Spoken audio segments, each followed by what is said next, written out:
की सलामती हो। खुदावन के बबरकत नाम में आप सबको सलाम। और पहले हमने एक वीडियो बनाई थी, उसमें कहा गया था कि ये पार्ट 1 है और हम आज उसका पार्ट 2 देखेंगे, क्योंकि पहले पार्ट में हमने सीखा था रोटी और पानी पर। खुदावन ने कहा कि मैं बरकत दूंगा। खरूज 23 बाप उसकी 25, 26, 27 आए हमने पढ़ी थी। खुदाम ने वहाँ पर कहा कि अगर तू मेरी इबादत करेगा तब मैं तेरी रोटी पानी पर बरकत बख्शूँगा और तेरे बीच से बीमारी को दूर करूँगा। तो आज हम उसका पार्ट 2 देखेंगे। मत्ती रसूल की मार्फत लिखी गई अंजील, उसका 6 बाब, उसकी 25 से हम 26 आयत तक 2 आयतें हम देखेंगे कि यहाँ पर खुदावन क्या हमारे लिए ये पैकेज एक दे रहे हैं हमें, कि इसलिए मैं तुमसे कहता हूँ कि अपनी जान की फ़िक्र न करना कि हम क्या खाएंगे या क्या पिएंगे, और ना अपने बदन की कि क्या पहनेंगे। क्या जान खुराक से और बदन पोशाक से बढ़कर नहीं?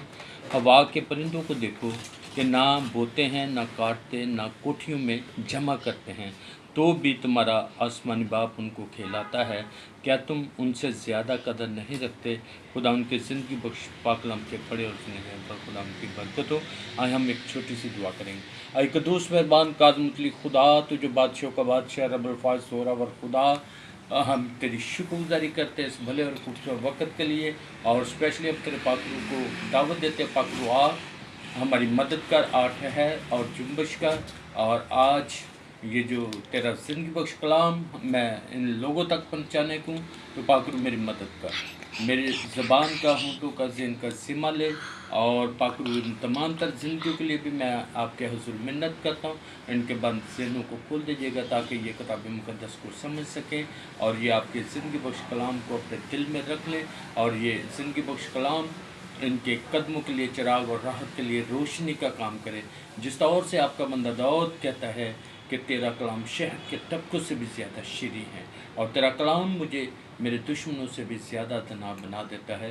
बेशक हम इसके लिए आपकी शुक्रगुजारी करते हैं कि आपका कलाम हमारे पूरे बदनों की सेहत है। आज का ज़िंदगी बख्श हम सबों के लिए बाइस बरकत है। सब कुछ मांगते हैं आपके पाक और कुदूस बेटे यीशु मसीह नासरी के नाम से, आमीन। हालेलुया। तो यहाँ पर खुदा फरमाते हैं, इसलिए मैं तुमसे कहता हूँ कि अपनी जान की फ़िक्र ना करना कि हम क्या खाएंगे या क्या पिएंगे। तो यकीनन मेरे अजीज़ों, जब हम फ़िक्र में लग जाते हैं, तो फ़िक्रों में जब हम जाते हैं तो फिर हम उल्टे सीधे कामों को अंजाम देते हैं। कई लोग को हम देखते हैं कि वो चोरी की तरफ भागते हैं, कई वो डाके मारते हैं, कई वो तरह तरह के अजीब काम करते हैं।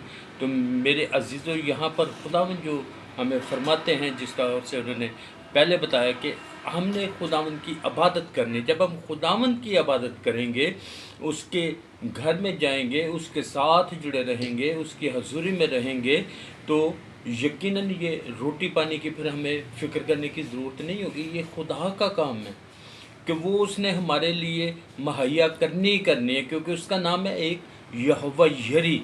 तो यहोवा यरी का मतलब है मुहैया करना। तो बेशक मेरे अजीज़ों, ये मेरी और आपकी फ़िक्र नहीं है, ये खुदावन हमारी खुदा की फ़िक्र है। जिस तौर से यीशु मसीह ने कहा कि अपनी सारी फ़िक्रें मुझे दे दो क्योंकि मुझे तुम्हारी फ़िक्र है। तो मेरे अजीज़ों, जो भी आपकी छोटी रोटी तो कोई इशू नहीं है, और इसके अलावा जो जो भी कोई आपकी प्रॉब्लम्स, जो जो आपकी फ़िक्रें हैं, वो सब खुदावन की हजूरी में रख दिया करें, खुदावन से कहा करें, क्योंकि वो हम मेरे और आपके नजात दहिंदे खुदावन यीशु मसीह नासरी ने ये ज़िम्मा लिया, और उसने ये कहा है कि अपनी सारी फ़िक्रें मुझे दे दो और अपना बोझ भी मुझे दे दो, जो हम गट्ठों मनों के हिसाब से हम उठाए फिरते हैं। तो मेरे अज़ीज़ों, अपना बोझ भी मेरे और अपने निजात दहिंदे यीशु मसीह को दे दिया करें, क्योंकि वो कहता है कि अपना बोझ मुझे दे दो, मेरा जुबा ले लो जो नरम और मुलायम है। तो यकीनन जब हम यीशु मसीह को पहन लेते हैं, तो फिर ये रोटी और पानी हमारी फ़िक्र नहीं रहेगी। ये उसकी फ़िक्र है कि उसने हमारे लिए कहाँ से मुहैया करना। या फिर आगे लिखा कि या क्या पिएंगे, और ना अपने बदन की कि क्या पहनेंगे।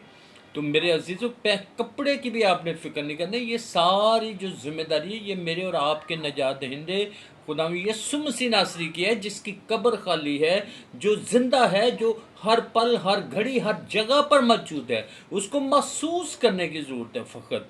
तो जब आप उसे महसूस करेंगे तो फिर वो आपकी हर एक ज़रूरियात को भी वो पूरा करने की कुदरत रखता है। वो सब कुछ पर कादर है। वो ये आसमान उसके हैं, ज़मीन उसकी है, ये पानी उसके, ये पहाड़ उसके हैं, ये दरिंदे परिंदे चिरिंदे जंगलात वीराने सेरा सब कुछ का मालिक वो है। ये हर तरह की कीमती धात का भी मालिक वो है। सोना चांदी हीरे जवाहरात और हर तरह की करेंसी भी उसकी है। ये रुपया पैसा उसी का ही है। और इंसान जिनसे हम खौफ ज़्यादा होते हैं ये भी उसी के ही हैं। वो जिसको जो चाहता है उसी घड़ी उसको वो बना देता है। जैसे हम बाइबल मुकद्दस में देखते हैं कि वो नबूवत नज़र बादशाह था, वो 7 साल के लिए उसको खुदा ने बैल बना दिया था कि वो जंगलों में चला। वो बादशाह था, उसके अंदर गुरूर घमंड समा गया था, तो खुदा ने उसको ये सज़ा दी थी।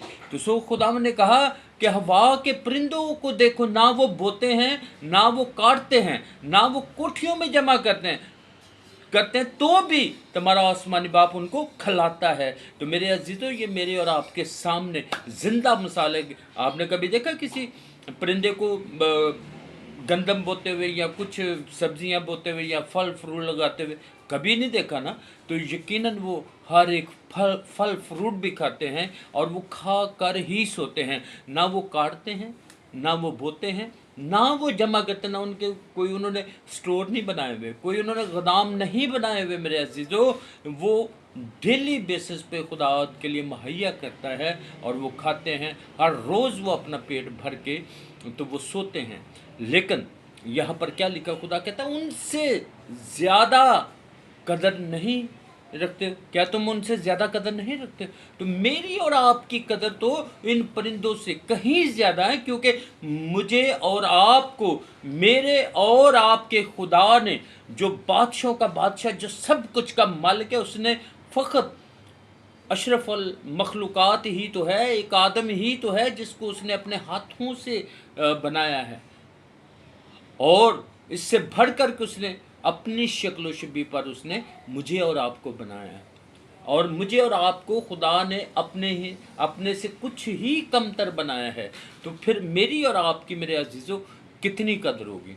फिर हमें इन चक्रों में पड़ने की ज़रूरत नहीं है। ये खाने पीने अनाज के लिए हमें फ़िक्रमंद होने की ज़रूरत नहीं है। फिर हमें कपड़ों के लिए फ़िक्रमंद होने की ज़रूरत नहीं है। फिर हमें पानी के लिए फ़िक्रमंद होने की ज़रूरत नहीं है। बल्कि ये सारी चीज़ें मेरा और आपका यहोवा खुदा मुहैया करने की कुदरत रखता है।